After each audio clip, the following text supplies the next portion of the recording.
Hey everyone, I'm working to hit 1,000 subscribers and I need your help to get there. If you enjoy this content, please hit that subscribe button right now. The moment you hear a star player's name whispered alongside another city, another clubhouse, another future, something inside the fanbase tightens.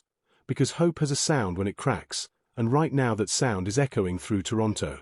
Jays Nation, let me be crystal clear from the very first breath of this story, because this is not a lazy Twitter rumor, not off-season smoke drifting in from bored insiders, and not the invention of a restless fanbase looking for drama.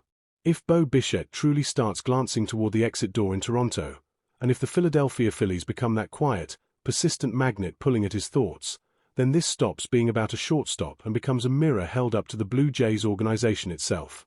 And mirrors, as history teaches us, are rarely kind. Because this story did not begin yesterday, and it certainly did not begin with Bob Nightingale putting words on a page. This story began the moment Toronto underestimated the power of human connection.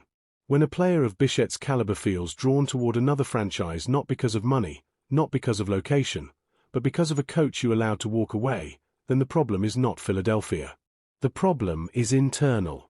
And the most uncomfortable question, the one nobody inside the Rogers Center wants to answer out loud, is how the Blue Jays allowed this connection to slip away without grasping the size of the damage it could cause. Stay with me, because this is a story of backroom decisions, quiet egos, misjudged priorities, and a price tag far heavier than it looks on the surface. And before we go any deeper, if you truly follow Blue Jays news and you want honest, unfiltered conversation, take a second to like this video, share it with another fan, and subscribe to my channel, The Blue Jays Report, because growing this community means everything. On paper, the news is deceptively simple, but context is where it becomes dangerous. Bob Nightingale of USA Today reported that Bo Bichette has shown interest in playing for the Philadelphia Phillies, and that this interest gained momentum following the hiring of Don Mattingly as the Phillies bench coach. Don Mattingly, the same Mattingly who spent the last 3 years as the Blue Jays bench coach. The same Mattingly who built a genuine, respected relationship with Bichette inside that clubhouse. The same Mattingly that Toronto allowed to walk without a public fight. And here is the detail that shifts the ground beneath everything else. This does not mean Bichette is already gone. But it does mean that something changed in his mind. And once that switch flips, it very rarely resets to factory settings. In Major League Baseball, relationships often carry more weight than contracts like to admit. Players do not choose teams purely based on payroll spreadsheets or marketing slogans. They choose environments. They choose trust. They choose the voices they listen to when things go wrong, because things always go wrong at some point in a season. What Nightingale essentially exposed is that Mattingly was that voice for Bichette. He was the stabilizer when the noise grew loud, the translator between raw talent and expectation, the adult in the room who had lived every version of baseball pressure imaginable. When you lose that, you do not just lose a coach. You lose an anchor. Now think about this carefully. The Blue Jays are coming off one of their strongest competitive periods in recent memory. The roster finally feels settled, the window finally open, and yet there is this unsettling sense that the front office is not as desperate to keep Bichette as logic would suggest. That alone should make every fan uneasy. Bo Bichette is not just another name on a lineup card. He is homegrown. He is symbolic. He represents the post-rebuild promise that this organization sold to its fans. He is the kind of player franchises build identities around. And yet, for years now, he has hovered in this strange space where he is vital but never untouchable. Players feel that. They always do.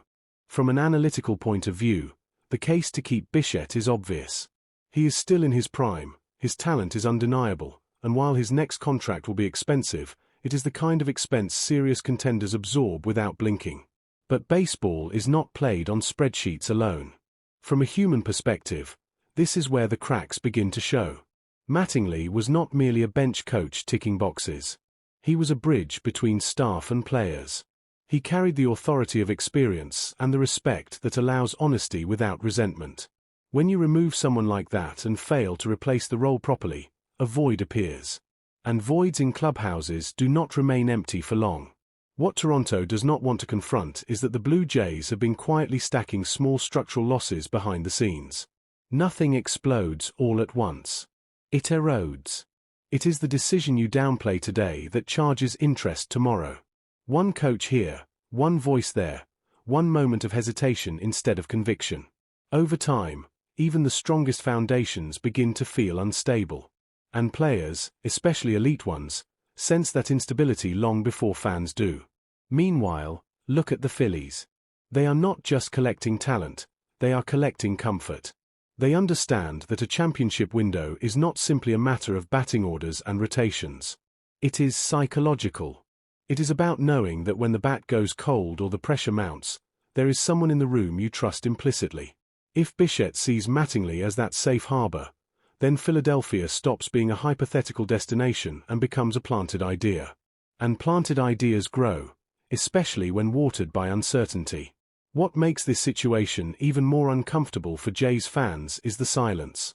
There has been no thunderous declaration from the front office saying, "This man is ours." There has been no unmistakable signal of commitment. And in modern baseball, silence speaks volumes. It suggests optionality instead of loyalty. It suggests leverage instead of belief. And players notice that too. If you want stars to stay, you have to make them feel wanted, not merely useful. Let us speak plainly for a moment. What does Toronto gain by keeping Bichette? Elite production, identity continuity, and a message that the project is real. What does Toronto lose if he leaves? Far more than numbers on a stat sheet. They lose narrative. They lose belief in the direction. They lose internal morale. And Bichette, in turn, gains an environment where he feels valued, a coach he trusts, and an organization that appears aligned with winning now rather than hedging for later. And the most frustrating part of all this is that none of it needed to happen. This is not a story about an ungrateful player chasing greener grass. This is a story about relationship management. Winning teams do not let key people walk while assuming no one will feel the absence. Winning teams understand that coaches, staff, and informal leaders are the glue that holds a clubhouse together. Toronto underestimated that glue, and now it is cracking. Across social media, the divide has already formed. Some fans dismiss Bichette as overrated. Others accuse the front office of playing with fire. And then there is that quieter group, the ones who have seen this film before, sitting back with folded arms because they recognize the early signs. It never begins with a blockbuster exit. It begins with discomfort. And discomfort, left untreated, never resolves itself.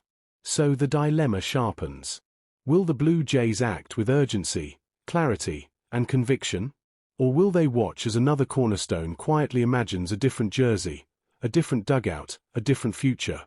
Jays Nation, the raw truth is this. Nobody is saying Bo Bichette is already gone. But the moment a player of this level expresses interest elsewhere, the clock starts ticking. And championship windows are unforgiving to hesitation. The future is still unwritten, but it will not wait forever. This is the moment for Toronto to decide who they are and what they value. And I want to hear from you. Should the Blue Jays do everything possible to keep Bichette, or has something already broken beyond repair? Drop your thoughts in the comments, like the video if this conversation matters to you, share it with another fan who bleeds blue, and subscribe to the Blue Jays Report so we can keep building this space together. I'm Liam, and no matter what happens next, I bleed blue.